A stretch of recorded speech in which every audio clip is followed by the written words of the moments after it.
Hey, Doug. Yes, equally as good looking, also equally as sick, Doug. Are you going to talk about what Deshaun Elliott tweeted out? Is it nonsense about Tua Tagovailoa? Yep. No. We're going to talk about Mike McDaniel.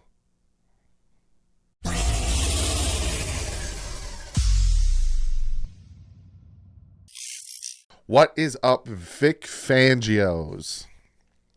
That's for a special someone out there. What's up, Finn fans? We still sound like garbage. I do apologize for that. No, I will not be talking about Deshaun Elliott's tweet. Even Javon Holland came out and just did the hand fit to face. It's stupid. I told you I'm not dealing with nonsense anymore when it comes to Tua. I'll let other people do it. It's a waste of time. But we are, Mike McDaniel sat at the owners' meeting, answered a few questions. So we are going to answer that. I'm going to pop it up. I'm not going to answer it. Well, I don't even know what I'm talking about. It's about 31 minutes long. I'm probably not going to react to the whole thing. Some major points I'll react to. But I'm going to pop it up and just look at this still image of him. He looks a little crazy. He looks a tad bit crazy. So we're going to see what he had to say. Oh, yeah. How'd you find out that was possible and that you could pull it off and that Miami was where you wanted to go? It was a very similar situation to that of the year before with Tyreek in terms of it kind of hits me out of nowhere. I think the Jalen Ramsey trade. Chris Greer will come in my office in classic Chris Greer form, and he has this look that's of like, hey, you're going to like the news that I have. And so he says, yeah, I think we have an opportunity. They've reached out, and it was my immediate reaction was pretty candid and simple. It's like, all right, not talking terms, not talking, what it's going to cost, or that would be a cool opportunity that would be hard to replicate. So that's the litmus test. We very much value, we are willing to trade draft picks, but we very much value them. But when we recognize an opportunity, we jumped on it. And I think to Chris Greer's credit and Brandon Shore's credit, they were able to get a fair deal. Fair deal. They and fleeced them. we're elated to add a player whose competitiveness, my big thing is you add players that can make the rest of your team better. When players can make other people better, you're onto something. Very excited for him and his ability to do that, the competitiveness that he'll bring to the secondary, and really overall excited about the person and the player and the element that he provides for our defense. That's the thing that people don't realize, and the relationship between GM and head coach. With the Tyreek Hill and now with Jalen Ramsey, he just literally said to himself, an opportunity will present itself, and then he will go in and talk to Mike McDaniel. We have an opportunity at Tyreek Hill. Yes? And then last year he was like, of course, go do what you got to do, blah, blah, blah. This year, walks in, we have an opportunity to get Jalen Ramsey. And again, he said, without knowing compensation, without knowing anything, yes, that would be good, yada, yada. So it's a yin and yang situation. If he came in and said, hey, we have an opportunity to trade for whoever, and, Mike McDaniel would be like, that's cool. He would make the team better, but I don't know if he'd fit, yada, yada, blah, blah, blah. Then Chris Greer would go back and probably say, all right, we'll take him, but not for however much, yada, yada. So a lot of people like to come out and say, that's because Mike McDaniel has Tyreek Hill and because he has Teron Armstead and because he has Connor Williams. That's why Brian Flores had the same opportunities. He just wanted to go in a different direction. He just wanted to go in a different way with his offense versus his defense and all that stuff. So to sit here and say, one head coach had more opportunities, one head coach had more playmakers, well, that's because he gave the green light. Plain simple. Mm-hmm. Yeah. Didn't know that. Behold the powers of all the dungeons and all the dragons, old and spice. Manage this collection of My star players with big personalities. my plan is I have to be a bigger star than them. No, I mean, it's like to me. I don't see that. I see all players as people that you as a coach need to invest in. Guys that have a star ability, that have been all pros, they have big personalities. You can shy away from it, which I think a lot of people run into problems, or you can really lean into it. I think it's something that can make your team better. Anybody that has a star persona also carries a tremendous burden of expectations of performance. Those players, generally, the ones that I've been around, know that they have to pay the piper on Sundays, so they put in and go to work in the off season and during the week in practice. That residual effect is instrumental to the performance of the whole team. So if you have a big personality with that, as long as you're a good teammate, with all testaments, we did our deep dive on that. If you're a good teammate, that can only benefit.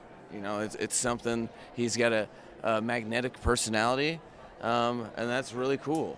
And I like where we're at with the various complements of personality on defense, so that fires me up as well. Yeah, that's a lot of what they do too. If a free agent becomes available, they'll find out why, and then they'll find out how that player is and if they fit. So they'll call up the Jags, they'll call up whoever and be like, what's going on with Jalen? Why this? Why that? And if there's players on the team that have played with him, they'll be like, what's your thoughts on Jalen? Yada yada. So makes sense. So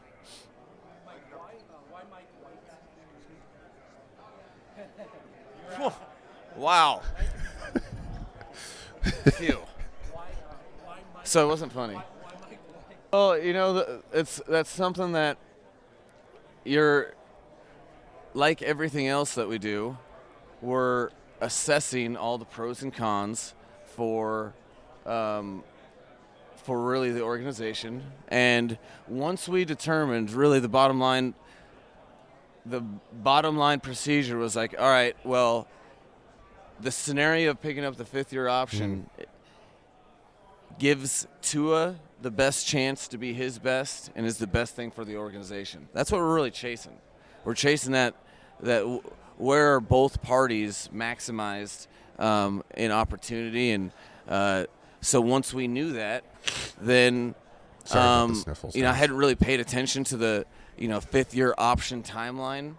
It was more like, all right, well, you know what? Especially the media members that are in South Florida, they need to know this. We need to tell them this fifth-year option is. I mean, once we knew, we knew. So hopefully it was that way. I didn't have to play unnecessary poker face for no reason. I mean, we knew once we did our due diligence in our process, it made a ton of sense to us. So we wanted to communicate and get that done and move forward with our lives. It's hilarious that he literally said he picked up the fifth-year option as soon as he did, which it's very rare for teams to pick up the fifth-year option in March. It's not due till May 1st, so it's very rare to pick it up in March. He did it so the media can just move on, but they haven't, and I'm not talking about it. Working with Vic since he's been here has definitely validated everything that I thought. When we made a decision to really target him as the defensive coordinator, I spent, I think it's probably about 20 hours a week for the last several weeks, meeting with the defense. And, what's very interesting is it's really, in its own way, he looks at things a lot like I do on the defensive side of the ball. His devotion to tape. We had the number 6 offense in the NFL. So his devotion to coaching, not in absolutes, but through relationships and really trying to get players to get the best out of players in every way, shape, or form, allowing them to be themselves, not putting them in a box, not confining them. All of these things are very similar to the way that that I've always looked at football on the offensive side of the ball. So it's been very encouraging, and I don't know, by all testaments, some people have. There's been some reputation as Vic has gone through his career that he might be grumpy or something. I don't know. All I know is in our office, he's the most cheerful, happy-go-lucky guy there. So it's been a great off-season experience that I'm excited to build upon. That's the thing that I liked about Mike McDaniel is he put the players in the best situation for them to be successful, and it's the same thing I heard about Vic Fangio, especially with the front. The front was dictated. He dictated how he ran his front four and front seven on the players he had. So it's going to be very interesting. The guy is a spark plug. The guy has a true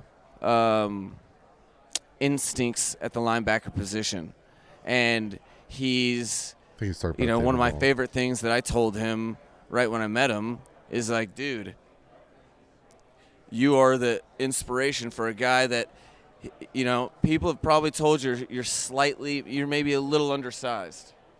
And because of that, he's found so many different tools in his game to be successful that make him such a really cool player. How he defeats blocks with his hands and his feet. How he's always finding the ball, how he beats other players on his unit to the ball in pursuit. These are all things that his coverage abilities, his ability to, eliminate the space between him and the ball carrier, and his ability to really be a quality tackler. Great fit for us. Really excited to have him. And he was always one of those guys that stood out in crossover for me. So that was another cool part is I've been watching him for a while. So it's exciting for our unit. David, that's the thing that I liked about David Long. The more I looked into him, like he said, he breaks blocks really, like sheds tacklers and all that really well. And he gets after the quarterback and the right. Like he's just got to stay healthy. It's another situation where he just got to stay healthy, and he's going to be dominant for us at the linebacking core. Oh, well, so you take a look at the whole class, and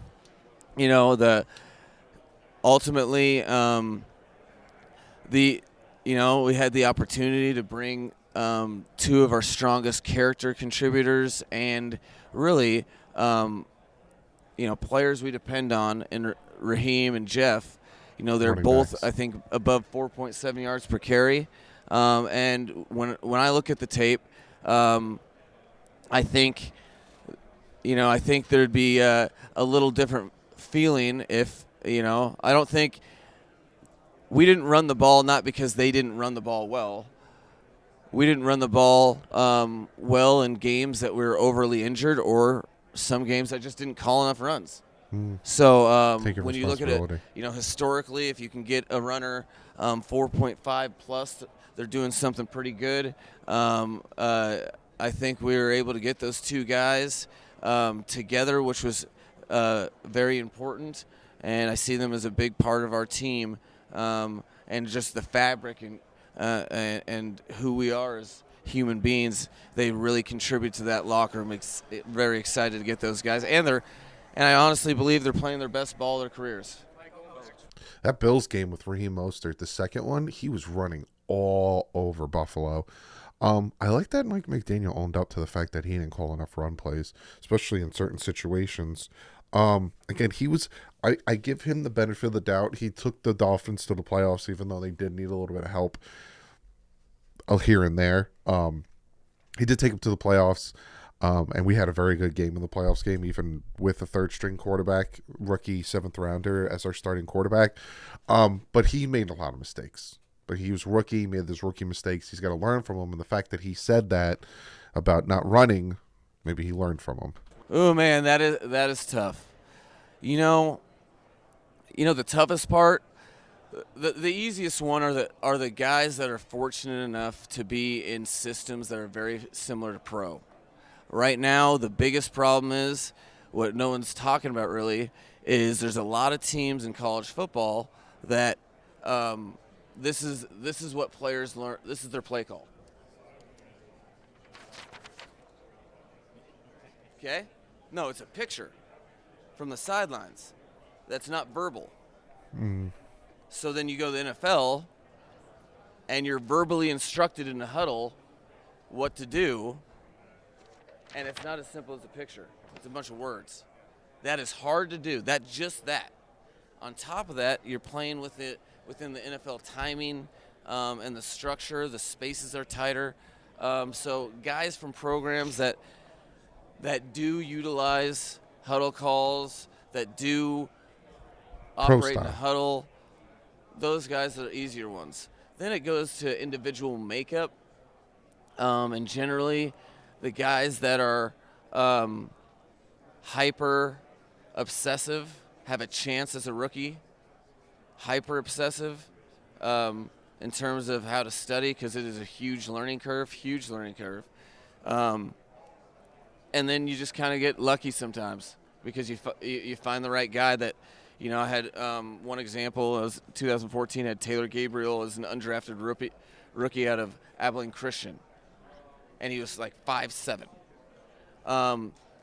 He got football. He got how to study, and he had also the right resources within the room in Miles Austin and Andrew Hawkins to get this guy to be a pro. A lot of components. It is a tough situation, but it's also some of the most dynamic players in the game come out year to year as rookie receivers.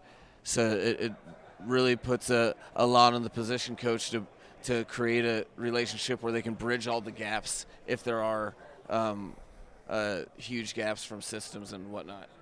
I like how he broke that down, especially holding up the picture, because there are some college offenses, they'll hold the picture up. They'll hold like 4 images, and they'll just hold it up, and the quarterback looks over, and then sometimes they don't even get in the huddle. They're just under center, and they'll all look over, and they'll hold an image up. And that's the play. And then they'll change it, and they'll hold another one up, and they'll just look over, and the receivers and everyone will look over.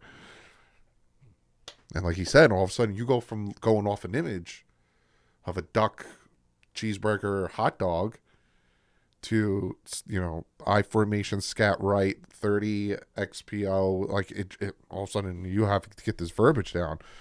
Who was really bad at getting the verbiage down? Chris Sims. Always have plans. There's an opportunity cost for everything. So, I think one of the things in regard to the offensive line is that you're always going to want to upgrade every position. In the particular circumstance with the offensive line, I think in order to upgrade the position for us with the talent that we have, do you want to spend $12 to $20 million to do that? Is that the best way to spend your money? In our particular circumstance, you're always trying to figure out that, what that perfect solution is for your team. In our circumstance, I want to get the guys that we have on the team better. Okay. But I also want to take advantage of, we have some ideas and thoughts of players that are still out there. We're taking our time with the market and seeing how that plays out. And there's some stuff we have in thoughts of the draft. But, of course, that will be addressed, obviously, from last season. Depth can and will be tested, but you're trying to do it within the framework of what's the best in all your needs of your team and what you can manage as a coaching staff and what you need to outsource with additions of players that can't be coach-driven. Well, I'm glad he addressed it, and I'm glad he was honest when he said he wants the guys that are on the team to get better, which, yes, it saved money. That they are looking at people outside still, and there are a few that I even named that I wouldn't mind being brought in. But I know we're still worried. A lot of us are still worried. You can't be playing Can't be playing around with that right tackle position, especially with your quarterback who's a lefty and has a history of getting banged up and missing games. But some of the things he said, again, I didn't react to the full thing. I probably cut a lot out. So if you want to go check it out, it's on their YouTube channel. A lot of the things he said, I agreed with. He talked about like Mike Gesicki, and he did the PC thing. Mike Gesicki, Byron Jones, this and that. He talks about Braxton Berrios, all that stuff. You can go check it out. I'm just interested to see how this team starts to work, structure together, who they're going to re-sign. There's still a lot of guys that need to be re-signed. Connor Williams, Christian Wilkins, Zach Sealer. There's some guys that still need to be re-signed. I'm interested to see how that pans out. By doing that, you also clear up cap space, the draft, all that stuff.